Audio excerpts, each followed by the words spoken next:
When DJI launched their brand new drone, the DJI Mavic 4, they introduced a new feature never seen before on consumer level drones. This was called the Infinity Gimbal, and it allowed the camera to rotate 360 degrees to give us the ability to shoot that cinematic roll shot often seen in Hollywood movies. But what if I told you that this example on screen right now was not filmed using the DJI Mavic 4 at all, and instead was filmed using the Potensic Atom 2 drone, costing a mere £299 or $359. Interested? Let me tell you everything you need to know about how to capture this sort of shot on a drone as cheap as this. So let's get into it. So what is a cinema roll shot, you may be asking? Well, a cinema roll shot is a camera move where the drone flies forwards whilst the camera is actually rotating on its horizontal axis. This shot is super immersive and super cinematic. Now, I don't actually own the DJI Mavic 4, purely because the key reason what made me decide not to buy it is simply due to its size and weight.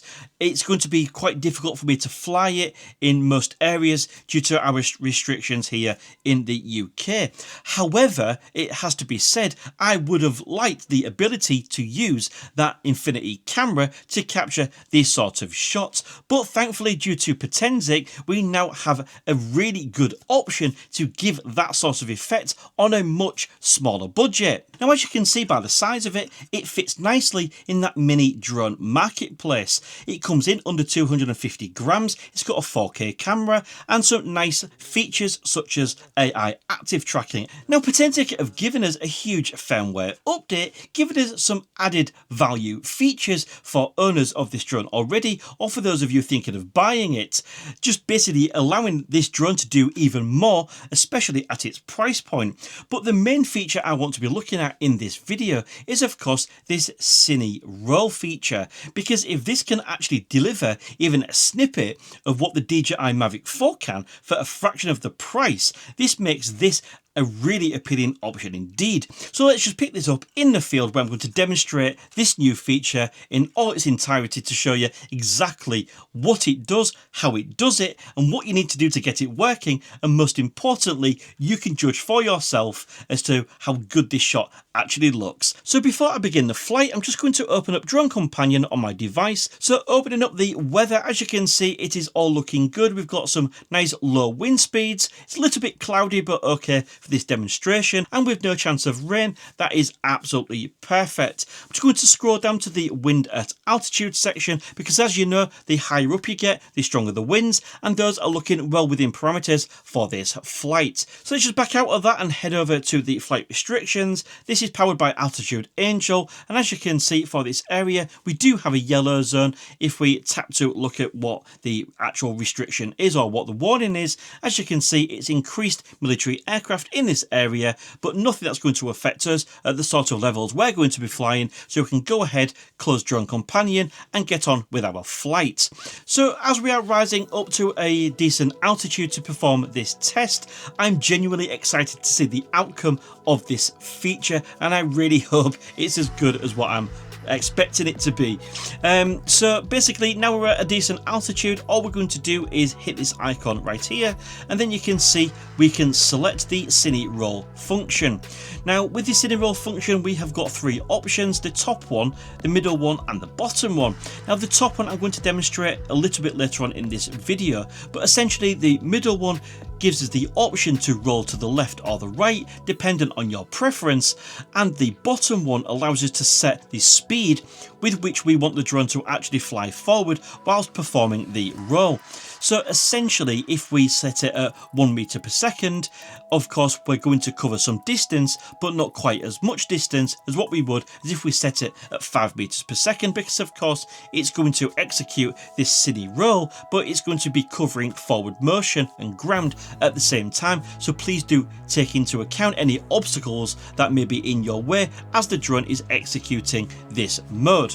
So for this one, I'm just going to turn off the top option because I'm going to demonstrate that later on in the video. We're going to select the roll to the left, and as for the speed, I'm just going to pop that at around 2 meters per second. Shall we choose? Yeah, 2 is a nice safe number. Now, as you can see, when we select that 2 meters per second, it's going to tell us on screen that our estimated forward distance will be around 72 meters. Okay, so like I've just said, please take that into account as to whether there are any obstacles in the way when you start to execute this quick shot.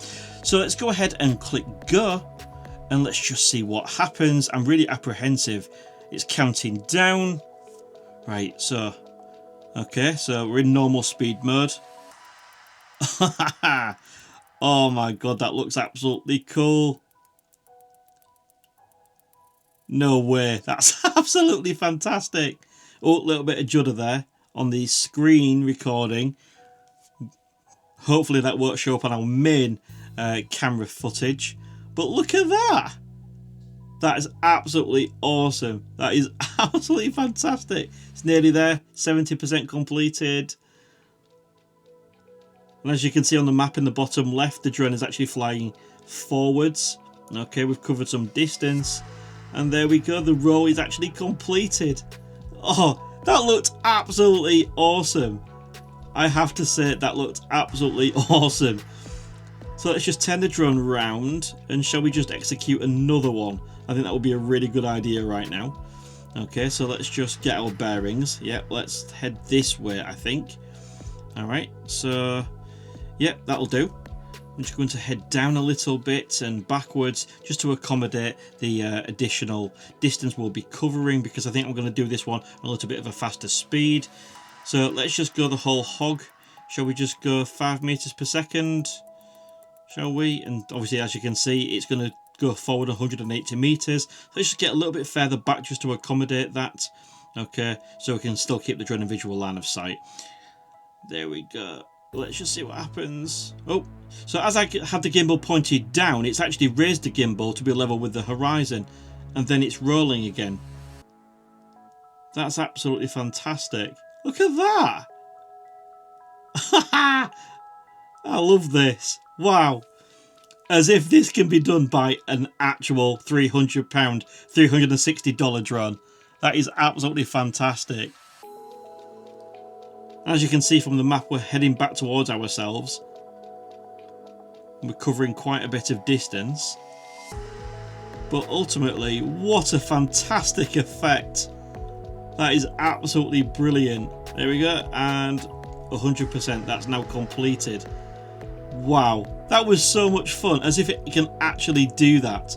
Okay, wow, I'm really impressed. I think that looked absolutely fantastic. So what I'm going to do now is just demonstrate this top feature and where the difference actually is, because as you can see there, that top feature is deselected. Okay, so let's just show you what happens when you actually select it then. So let's just get a little bit more distance. Okay, just so again the drone is nicely in sight where I am flying. Okay, again, let's just get a little bit further out, just a few centimeters more. As you can see there, now we've just toggled that back on. So let's just show you the difference. So what's going to happen now is, as you can see, just like last time when we've hit go, the gimbal has raised itself so it's level with the horizon. We are actually flying forwards at that 5 meters per second. The camera seems to be rolling exactly how we wanted it to do it. This is absolutely epic. Honestly, guys, I'm so amazed that a drone of this price can actually execute this quick shot. This looks absolutely fantastic, this cine roll. My signal's getting a little bit low there, so let's just adjust my position. There we go, back up to full. There we go, that's hit 100%. Now, this is the difference with that toggle switched on. Remember that top icon? Essentially, if we look on the right side of the screen recording, you can see it is now returning. So if that top option is toggled off, after completing the cine roll, the drone will stay in its current position. However, if we have it toggled on, as you can see, the drone will actually start reversing and making its way all the way back to the actual starting point, just in the same way that a DJI drone behaves. So now the drone is back to where we started. I'm just going to show you one little limitation of this. If I tap this icon right here, you can see that we are limited to that 16:9. by 30 frames per second, and unfortunately we cannot yet do this in 4K. It is only available in 1080p, but not to worry, because in my honest opinion 1080p is still, you know, HD, it's still good enough, and especially unless you're blowing it up on TV screens of 50-inch or more, this is going to be more than good enough for most people. So it's just really nice to have this feature. So let's just finish the test, bring the drone down, and we'll come up with a conclusion back in the studio. So what do you think to that? The camera looked incredibly smooth, the gimbal held incredibly steady, and ultimately for its price point, I think the results speak for themselves. Is it as silky smooth as potentially a DJI Mavic 4? Possibly not, but ultimately for sharing with your friends on Facebook, Instagram, general social media, it is absolutely more than good enough. And generally the fact that some budget drone manufacturer has added this as a free firmware update, that is an absolute win. Don't get me wrong, DJI drones are still the best in the business, but if you are on a budget and you are looking for a feature-packed drone that can deliver these sort of results on a budget, I would say the Potensic Atom 2 is more than worth considering. So if you found this video useful, please do give it a big thumbs up. It tells the YouTube algorithm more people just like you might want to watch my content. Subscribe if you're awesome, and until next time, thank you very much for watching. See you again soon.